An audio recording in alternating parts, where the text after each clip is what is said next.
Eleanor Pemberton, and this week, Wired comes to you from New York, Niagara Falls, New York. This is a spot where so many people come for their honeymoons. I'm here to talk to Rick James, the self-proclaimed Prince of P-Funk. Legs along, lips are juicy. And we've got a performance from an Australian band without a guitarist in sight, Big Pig.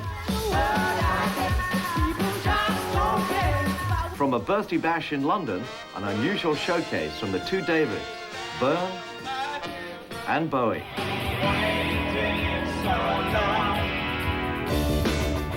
Plus, the party politics of Big Audio Dynamite.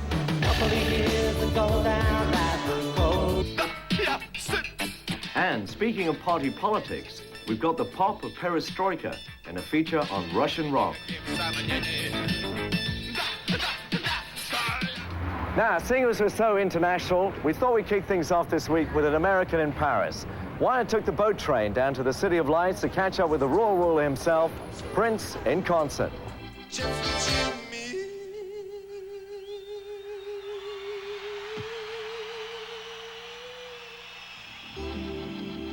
Don't you believe it?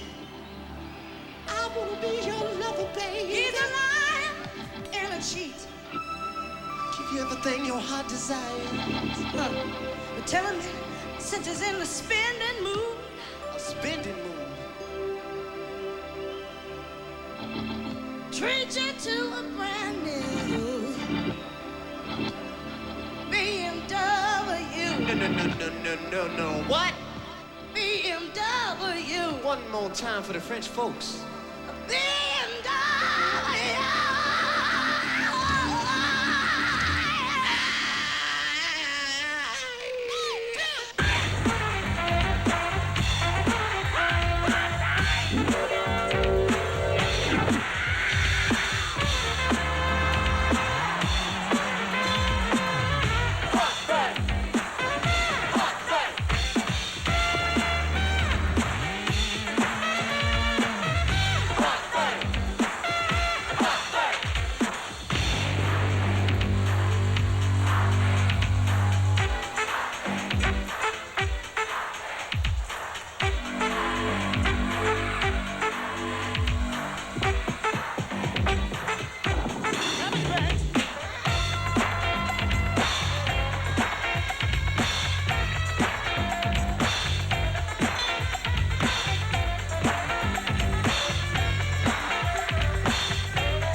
Stopping the juice. Sister,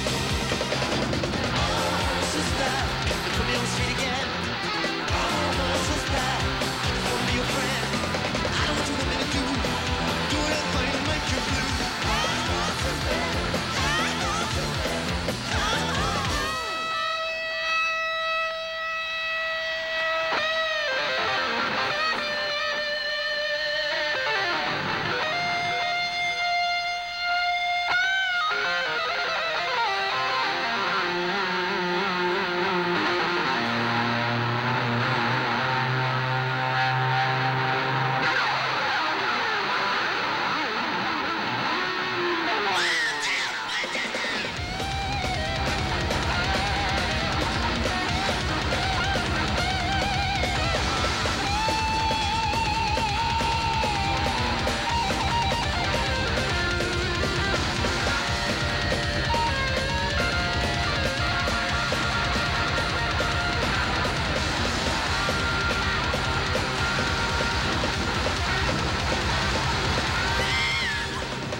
We're here at the Institute of Contemporary Arts, which recently celebrated its 40th anniversary. as a major force on the London cultural scene. Wired caught up with two Davids as they prepared special performance pieces as part of the celebrations. Both Byrne and Bowie are artists who continually push pop to its limits and seem to keep reinventing the form. Here, David Byrne works with brass ensemble Les Miserables, and David Bowie learns a new way to look back in anger with the dance troupe La La La Human Steps. And way before I started working with David, we had about 4 days to really start working on the structure, and he's proven to be an amazingly good memory for movement, because he had to learn a pretty complicated series of steps in about 2 days or 3 days.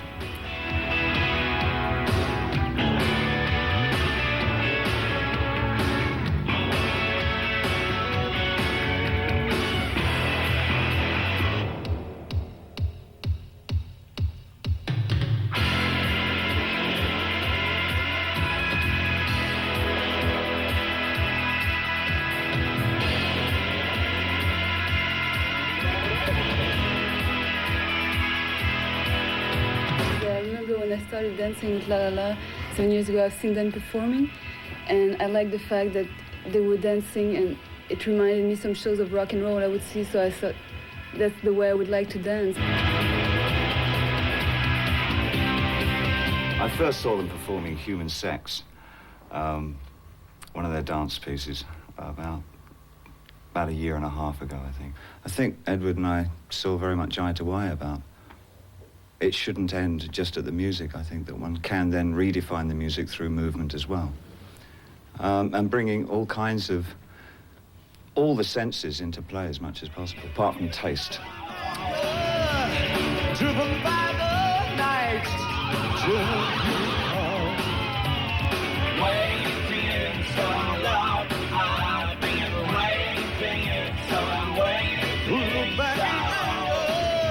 I mean, it's quite an old song, but we went into a studio to rearrange the piece. I like the hard-edged wall of guitar sound that we've been able to put into this.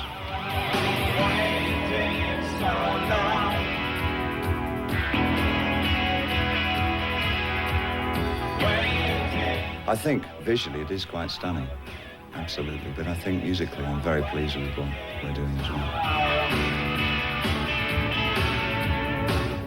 I just don't know from day to day what I'm going to be doing next, because it really depends on what I feel I should be doing creatively.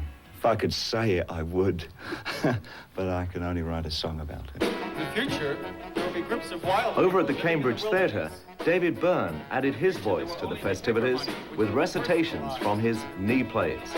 In the future, there will be a classless society. In the future, everyone will get to go home once a year. In the future, everyone will stay home all the time. In the future, we will not have time for leisure activities. In the future, we will only work 1 day a week. Most people in the world are worried or thinking about how to make their own way, how to survive, and they don't need someone coming them and pointing at them and telling them and trying to shock them with some strange kind of artwork. They don't have time in their lives for that, and it's difficult enough just to live, and they don't need this extra burden thrown on them by someone else. And so you can understand why there's a resistance to the quote avant-garde. It has the reputation of being shocking and difficult. I think that's changing a little bit, though.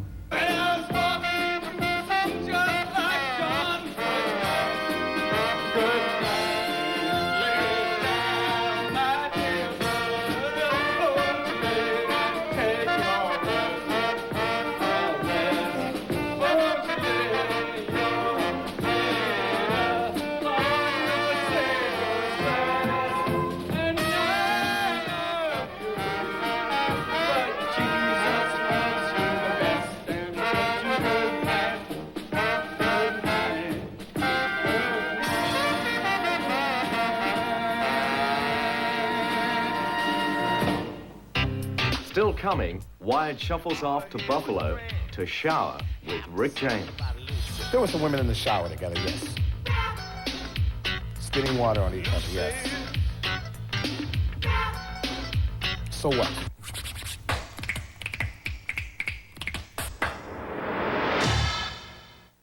They told me I was coming to Buffalo, New York. Buffalo, this tiny little town, the biggest thing that happens here is a snowstorm. They are famous for chicken wings and a terrible football team and Rick James.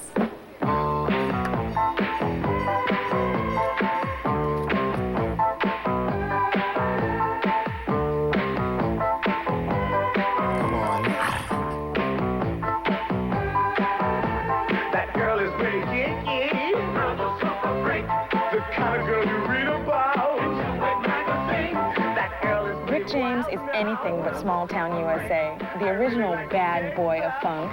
He's famous for his flamboyant attitude and seemingly oversexed approach to music. He conquered the dance charts in the late 70s with his anthem, Super Freak. It sold over 1 million copies in the States.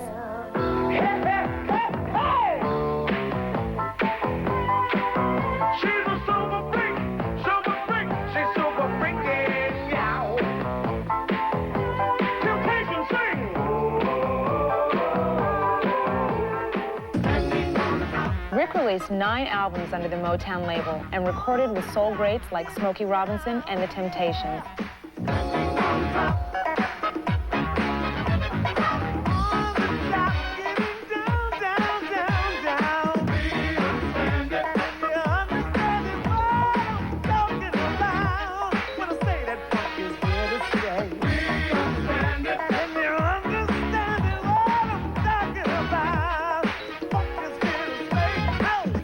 Relate very well over there. I mean, sure. I mean, you know, there's a lot of music came out and success for you know, for Rick and all that other stuff. But I mean, it wasn't. I think the bad times were more than the good times. You know, I learned a lot and I got a lot of good things out of it. But now I'm with Warner Brothers and I'm happier. The whole ambiance of Warner Brothers just makes me happier. It's a family. Probably the way Motown used to be. That's what everybody thinks of when they think of Motown, I think. Most people there's a lot of people that went broke with Motown, man. A lot of people that starved to death, you know, a lot of people that made millions and millions and millions of dollars and sold lots of records, and they're on the corners now, you know, picking up bags and cans, you know, stuff like that. That's not a very pleasant thought, you know.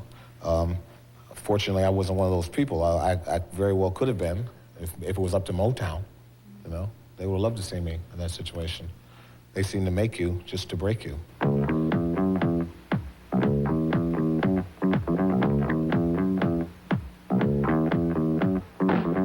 Despite this, every one of Rick's albums went gold or platinum. Along the road to success, Rick met up with an unknown who later became his warm-up act, Prince. The rivalry between the two deepened when the unknown became bigger than the star. I was very probably upset with him more than anything, you know, and, you know, like any artist, man, I mean, who comes in, you know, then another artist, you know, comes up and kind of like, you know, all of a sudden, you know, all this, you got all this adulation from people and stuff, and then all of a sudden you get this other artist who's getting that same thing. I mean, if there was jealousy, there's going to be jealousy. I mean, it's like a natural thing. I don't think it's anything weird out of any musician. I think when a musician has been in business as long as I have,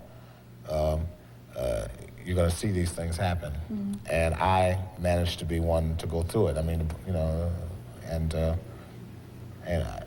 really don't know. I mean, me and him talk now, and we've already decided his differences, and we've already decided mine. I mean, and that's what I think men should do.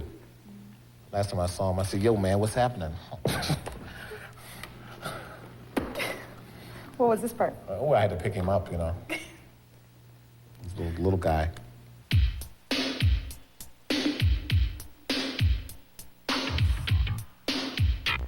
Rick's latest album for Warner Brothers has already come under scrutiny by the press for its provocative content.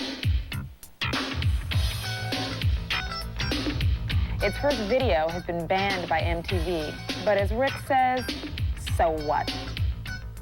I mean, it's always, you know, somebody's always going to beef about something, you know. They're going to beef about too much sex in a video. They're going to beef about not enough sex in the video. They're going to beef about this. They're going to beef about that. Like you're talking about George Michael's thing, man, you know, him having to put an excuse on in front of his video. I mean, this video, I did not make this video for sexual content.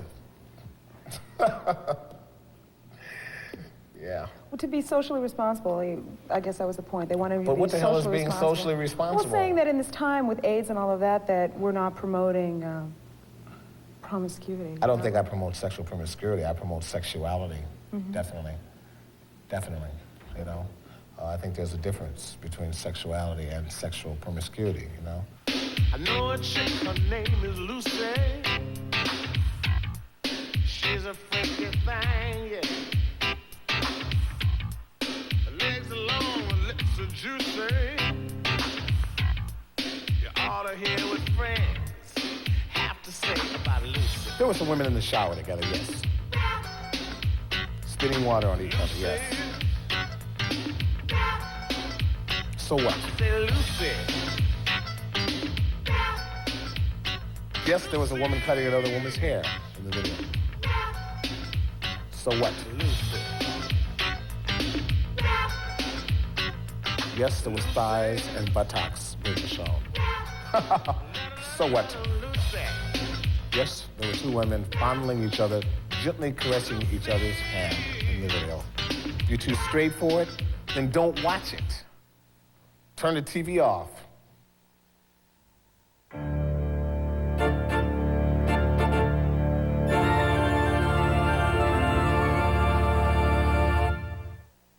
Big Audio Dynamite was formed by ex-Clash guitarist Mick Jones, along with video artist Don Letts.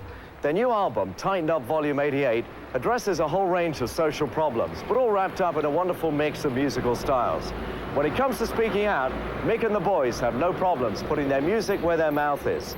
Their new single is a remake of the Joe Horton classic Battle of New Orleans, only this time it's the Battle of All Saints Road. B.A.D.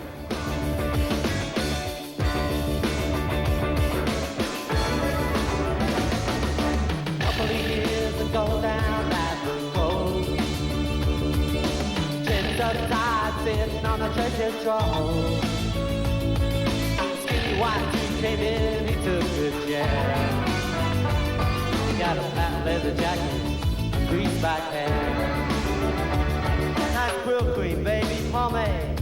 Now they ain't seen nothing knocking down the main road. Plugged his guitar into a flat iron stove. All the brothers, they began to stare. Itty bitty cat flew among their air. Behind, way behind, it's the picture of the froze against the wall. Sometimes there's a drought, can't get no sense at all. At the cross, he had the song. Rockin' and a rock, began to get along. Looking around for something to bang. They all joined in, and this is why they sang. We fired our guns, but the coppers kept it coming. There wasn't quite as many as there was a while ago. We fired once more, and they began to run it. Over Boston Bridge and fire, then they go. Down to the curry, hubby, jammers, yeah. And a Chevy in a rondelet. Red Star PM, a game of dominoes. 7 serenade the honkies and the well, it ain't much talk. Nowadays I'm quiet on the All Saints Road. Cops and yups coming by the truckload. And a condo stands where the cross used to grow. Race the tax bottle bikes, nobody goes. It's the booze that picks you up, that throws you against the wall. Lost my wallet and my mind at the carnival. Yeah, 7-Eleven, McDonald's and Hojo. Jetties on jetties, wide the river flow. The Lambrook Wolfside 42nd Street. Folks, I gotta tell ya, this town property. That's the tree, you know.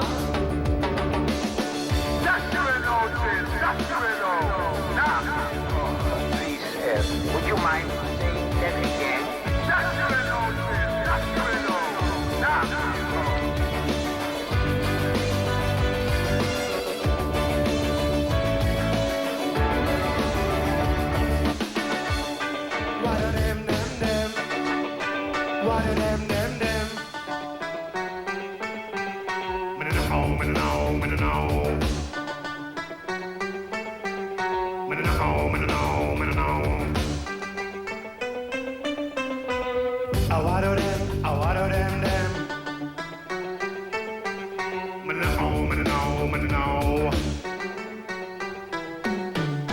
Sometimes there's a drunk and we can't get no sense at all. Bottom of my street, I said they build a shopping mall. Once a year a carnival, we're having us a ball. Water them, water them, sing! Bye-bye, bye-bye, rock and roll, bye-bye, bye-bye, hip-hop, bye-bye, little soul, bye-bye, great music, bye-bye, what do them, what do them,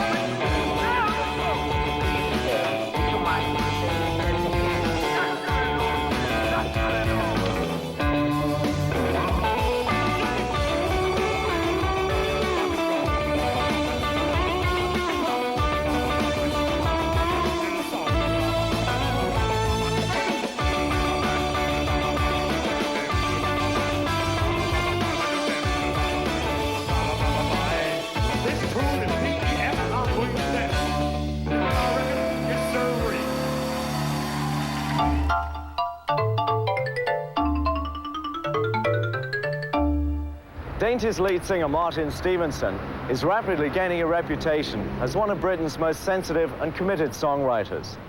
This new song is his moving personal protest against the government's controversial anti-homosexual legislation. Here then are Martin Stevenson and the Dainties and Holy Humble Heart.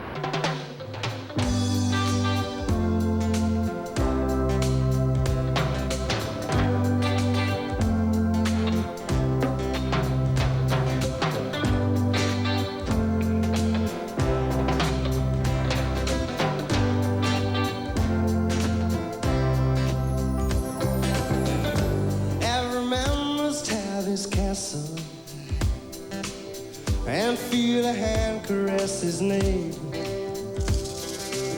Yes, everybody needs a good friend to give their secrets to. And I too am no exception. I too need to belong. And I too desire a good friend. Hopefully that is you. There is no time to kiss a statue.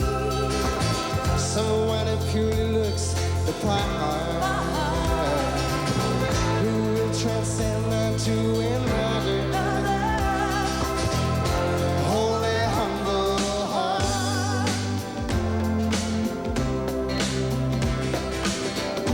Holy humble heart.